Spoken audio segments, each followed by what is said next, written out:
Hello and welcome to the season finale of Antiquity. As the holiday seasons are coming up and my schedule gets more and more full, unfortunately I won't be able to make any more Antiquities for the rest of the year. Do not fret, as come early next year I will begin with Season 2. However, for the season finale of Antiquity, I wanted to try something different. You see, it's not just enough that we learn about history of video games, but to learn from history of video games. In all of video game history, there have been many successes and many failures. Today I wanted to start a new segment called Why It Worked, where I'm going to look at some of the biggest successes in video games and analyze and explain how it is they achieved success. And what better place to start than perhaps the biggest success in all of video gamedom, the PlayStation 2. But before we get into exactly why the PlayStation 2 was a success, a little background on it. The PlayStation 2 released in America on October 26, 2000, for $299 US. This was Sony's second foray into the video game market after the success of their PlayStation 1. It had much hype and anticipation around it, and for the first several months, it was impossible to find a PlayStation 2. I myself was lucky enough that I didn't even have enough money to afford a PlayStation 2. I just began my new job, and I didn't have $300 to spare until several months later.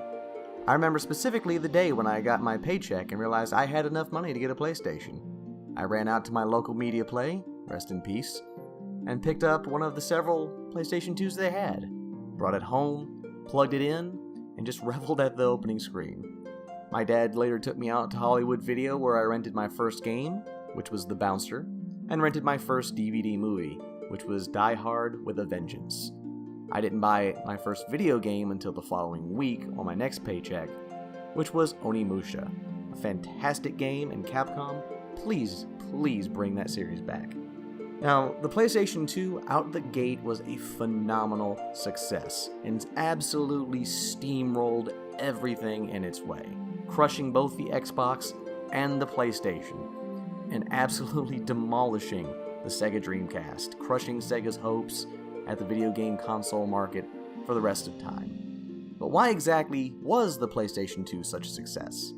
I mean, both the Xbox and the GameCube were far more powerful than the PlayStation 2, and Nintendo had had such clout being in the video game industry since 1985. So why was it that the PlayStation did so well? Well, there are 5 main reasons why the PlayStation 2 absolutely dominated that generation of consoles. First was the Sony brand. You see, while Nintendo did have a very reputable brand, they had unfortunately taken a hit in the last generation. You see, while Nintendo had a very reputable name in the video game industry, their brand had taken a slight hit last generation. The N64 did very well, and is still regarded by many Nintendo loyalists as a fantastic system. However, Nintendo's sales had been on the decline ever since the NES. Every year, the next system would sell less and less than the previous one. N64 was no different. And as such, many people switched over to the PlayStation, where not only was the console cheaper, but the games were cheaper as well. So, when the next generation came up, many people were looking forward to the PlayStation 2 with fervor, knowing that Sony would deliver again on goodness. And they weren't wrong. The PlayStation 2, while not the cheapest of the consoles, was middle ground, and at $300 it was very reasonably priced. And although it was the weakest of the consoles, it still wasn't so weak that it would seem a generation behind like the Nintendo Wii versus the PlayStation 3 and Xbox 360.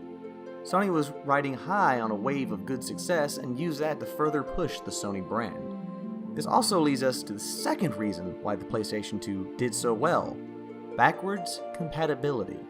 You see, when the Xbox came out, this was Microsoft's first foray into the video game industry. This was a brand new console from a company who, while they've been around in the industry for a long time in computers, had never forayed into video games before. Buying an Xbox meant you could only play Xbox games. And the GameCube, while a good little system itself, would only play GameCube games. It wouldn't play 64 games, it wouldn't play Super Nintendo games or anything. There wasn't even any way to download these games, so once again, you could only play GameCube games. The PlayStation 2, however, out the box, was compatible with the PlayStation 1, meaning people who didn't adopt the PlayStation 1 would have 2 entire libraries open to them, effectively doubling the PlayStation 2's already enormous library. This was a huge factor in selling the PlayStation 2 brand. The third point is the relationship that Sony had built with third-party developers. You see, for years, third-party developers had been enslaved to Nintendo and their draconian laws. However, when the PlayStation brand came along, they sought a truce with third-party developers. They didn't see them as cash cows to be milked until they were dry and put out to pasture, but rather they were potential partners that helped make their system great. They were extremely lax on their policies with games, with very little restrictions, allowing much more creative freedom for game developers. They also didn't demand exorbitant royalties for releasing games on the PlayStation 2, meaning developers got to keep the lion's share of their own profits, a very novel idea at the time. Not to mention that their games were released on DVDs and CDs, which could be mass-produced by anyone, no proprietary format here, which meant that these games could be produced on the cheap. This also led to the fourth reason why the PlayStation 2 did so well: its amazing library of video games. Not only did they have the PlayStation 1 library to them, but the PlayStation 2 library is arguably the best video game library of all time. It's massive and full of hits, everything ranging from Final Fantasy X to Metal Gear Solid 2 and 3, Grand Theft Auto San Andreas, and Vice City. The hits just keep rolling. And that's not just including first-party titles like God of War either. There were many, many third-party titles that really cemented the PlayStation 2 library.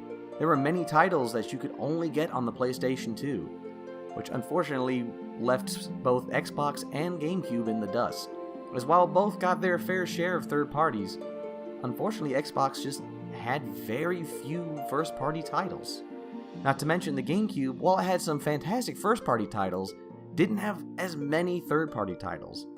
And the few they did paled in comparison to what was available on the PlayStation 2. However, while all of these things definitely helped push the PlayStation forward, if I could point to one factor that absolutely cemented the PlayStation's crowning jewel and made the absolute undisputed king of the platforms, it was one thing and one thing only. The PlayStation 2, unlike Microsoft and unlike Nintendo, had a built-in DVD player. In 2000, DVDs were just starting to take off. This was a brand new format unlike anything that had been seen from both VHS or Betamax. Movies would come on DVD discs that would allow you to fast forward, skip, and you didn't even have to rewind. The picture was much clearer, the sound was much better. It was just an overall leap in the advancement. However, at the time, DVD players were extremely expensive, ranging anywhere from $400 to $500. Sony's PlayStation was $300 and was far and away the cheapest form of DVD player out there. Many people bought a PlayStation 2 not as a proprietary video game console, but to be their main DVD player. This got Sony's PlayStations in the homes, because even those who bought it just to play DVDs eventually at least bought a game or two. There were definitely people out there who bought it for the DVD player, but decided, you know what? I'm gonna buy some Madden. I'm gonna buy some Grand Theft Auto. Why not? It's got so many PlayStation 2s in homes that Sony would reap the rewards for years to come. Unfortunately, Sony did try and replicate this with the PlayStation 3 and had some mild success with the integrated Blu-ray player in the PS3, even though it was a rocky start. And unfortunately, they could never replicate this level of success, even though the PlayStation 4 is doing fantastically. But the DVD player just absolutely crushed any in its way. But it was a brilliant marketing move, that they weren't just selling a PlayStation console, but they were also selling a DVD player. This is unheard of, as before that, all video game consoles did was play video games. Not only did this help cement them at the top, but this also changed the future of consoles to come, as ever since then, practically every home console has had some sort of video player in them, whether they be DVD, Blu-ray, or a streaming service like Netflix or Hulu. Sony pioneered the way for multimedia consoles.